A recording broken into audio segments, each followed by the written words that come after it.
ایک شخص نے اپنے بیٹے کو سمجھانے کے لیے اسے ایک شیشے کے سامنے کھڑا کر کے پوچھا، بیٹا اس شیشے میں تمہیں کیا نظر آ رہا ہے؟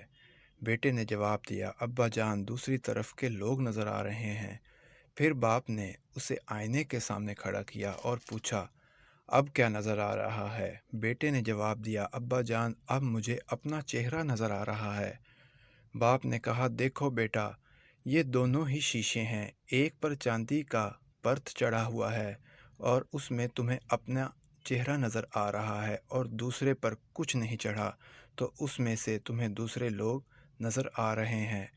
بلکہ اسی طرح اگر تم صرف شیشہ بن کر رہو گے تو تمہیں دوسری طرف کے لوگ نظر آتے رہیں گے، لیکن اگر تم اپنے آپ پر سونے اور چاندی کی پر چڑھا لو گے اور آئینہ بن جاؤ گے تو تمہیں لوگ نظر آنا بند ہو جائیں گے اور صرف اپنا آپ ہی نظر آئے گا، اور اپنا آپ نظر آنا انسان کو تکبر میں ڈال دیتا ہے۔ اس لیے تم ہمیشہ شیشہ بن کر رہنا تاکہ دوسرے لوگوں کے دکھ، درد، غم اور تکلیفیں تمہیں نظر آتی رہیں۔